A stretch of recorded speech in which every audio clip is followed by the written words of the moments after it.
Eldrazi Winter, Hogak Summer, and now Nadu Summer. A period of time dominated by one superior deck, so powerful that it pushed that deck up to that tier 0 status. In today's video, we're going to explore our recent ban list and explain why the most recent tier 0 deck is getting hit with a ban.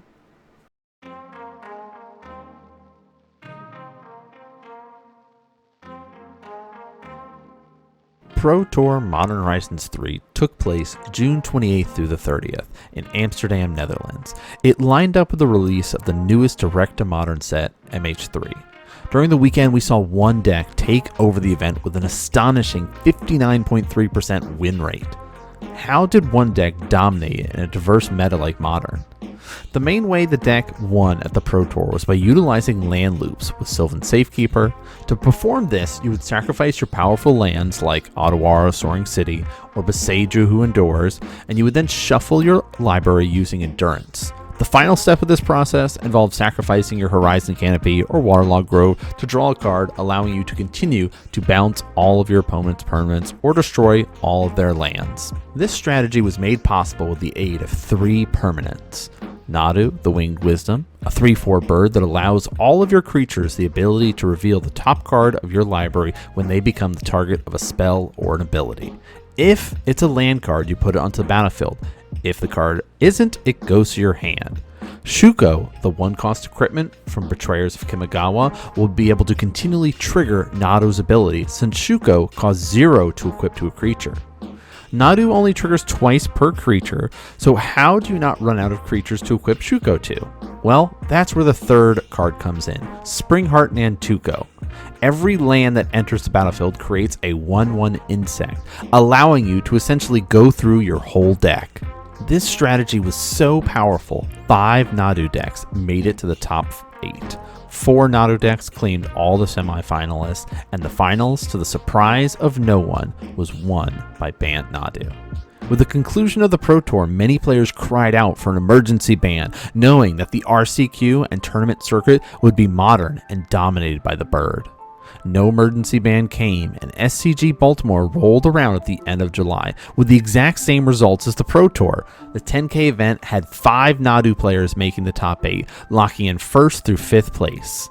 August 3rd kicked off the RCQ tournament grind, giving players 4 weeks of tournament grinding with Nadu being legal. The biggest problem with the deck is the amount of game actions one player would take in order to win the game. The deck was enjoyable to pilot because you were able to go through your whole deck with ease. However, the deck was miserable if you were sitting on the other side of the table. The deck also had the flexibility and speed to win as early as turn 3, but had staying power to survive a longer, grindier game. But that ends today, August 26th, with the banning of Nadu Winged Wisdom. After weeks of Nadu sitting between 15 and 18% of the meta share, we finally get the opportunity to explore more diversity within Modern. I originally thought that this would be a great stopping point to move on to the next Modern card being banned, which is Grief apparently, until I read through Wizards' additional article about Nadu during the development phase. The biggest outrage comes from the changes and the reasoning for these changes. Nadu originally was designed as a 3/4 flying bird that would let you cast your permanents as though they had flash. It also was designed as a protective creature. Whenever a permanent you control becomes the target of a spell or an ability an opponent controls, reveal the top card of your library. If it's a land card, put it onto the battlefield, otherwise put it into your hand. So, similar to what we know Nadu, but it only triggers off what your opponent does. During the last-minute checks with various groups, concern was brought up about Nadu's flash ability in Commander. With flash being removed, that card fell flat and didn't really seem to have an audience, so the intention to create a build-around aimed at Commander play resulted in Nadu we know today. There was no additional playtest time for the new version of Nadu, and it was shipped out. I'm glad there's transparency, but this brings up many issues. Number one issue is the time between set is too short and there's not an adequate amount of time for proper changes and testing to take place. Of course, there is the other arguments related to Commander sets being trickled into Modern sets and that whole issue, but that's not what we're talking about today. Now that we've got Nadu out of the way, I would have transitioned to what I assumed would have been a ban announcement for the One Ring. So instead, I'll tell you what decks you might consider playing, since if you aren't playing the One Ring in Modern, you're at a disadvantage. Just like if you weren't playing Nadu, you're at a disadvantage. Which sucks if you don't have the card, since it's already over $100. Also, Wizards' logic that because there isn't a quote-unquote One Ring deck that they can point to as a problem, the card is perfectly fine. 6 out of the top 8 meta decks utilize the One Ring. And all of the commentary that we've done on Modern in our twice-a-week coverage, we have seen so many players save themselves and come back to win based on chaining the One Ring back-to-back. We've gotten to the stage now that even aggro decks like Boros Energy are starting to run the card, which is reminiscent of right before when Treasure Cruise was banned and players were putting it in their burn decks. So let's talk about these decks that are using the One Ring. The most popular decks to utilize the One Ring are Jeskai Control, which often causes you to stabilize and swing the momentum of the game back in your favor after the protection wears off. Tron, which is a big mana artifact toolbox deck. You'd often play the One Ring, draw into bigger threats like Emrakul, or draw into your removal with All This Dust, or pivot into that toolbox strategy with Karn the Great Creator. The final go-to One Ring deck was Necro Dominance, which the One Ring combined with Sheldred the Apocalypse would turn all those cards added into life. Modern is really going to be blown wide open with these bannings, so stay tuned in the coming weeks. Not only will we have more Modern gameplay footage every Monday and Thursday, but we also do another meta snapshot to show you what decks will be the most popular going forward. If you thought Nadu dominating Modern was the biggest problem, then you might not be following Legacy at all. Decks like Up the Beanstalk and Nadu have helped to create all kinds of new decks in Legacy, but they make up only about 3% of the meta. No, the most dominant deck, which makes up about 23% of the meta in Legacy, is a graveyard strategy known as Reanimator. Reanimator has been a pillar of Legacy for years, but was usually second fiddle to the Delver strategies.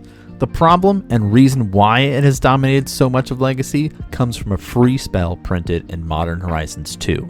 I'm of course talking about Grief, a 4-cost creature that you can cast for free by exiling a black card from your hand. Of course, Grief will go to the graveyard after cheating it into play this way. The problem comes from Grief's Enter effect, which lets you look at your opponent's hand and force them to discard their best card.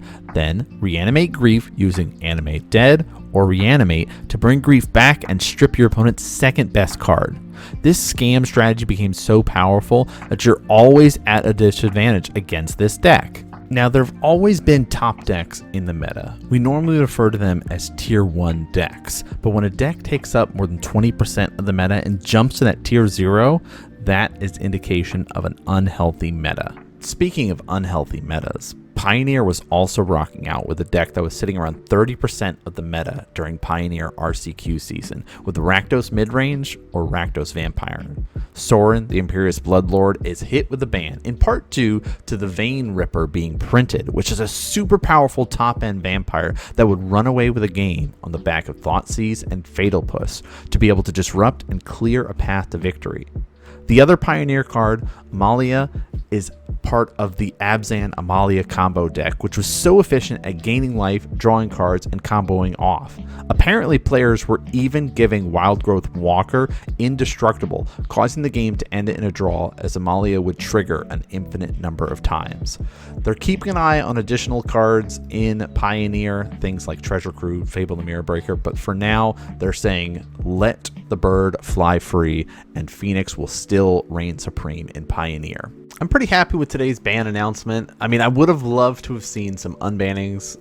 Splinter Twin's perfectly fine in the modern format that we have nowadays, but I, can't complain too much with these big shifts that we're going to start seeing. But what would you have liked to have seen happen with the ban list? Would you have wanted to see more cards get banned? More cards get unbanned? Let me know. Leave a comment down below. But that's going to do it for this episode. Thanks so much for everybody for tuning in and watching. Of course, we do have gameplay footage coming up every week. 2 episodes a week, and then we're going to be doing more meta breakdown stuff coming up soon, as well as some NTGO content coming out shortly. So thanks so much for tuning in and watching, everybody, and I'll see you all next game.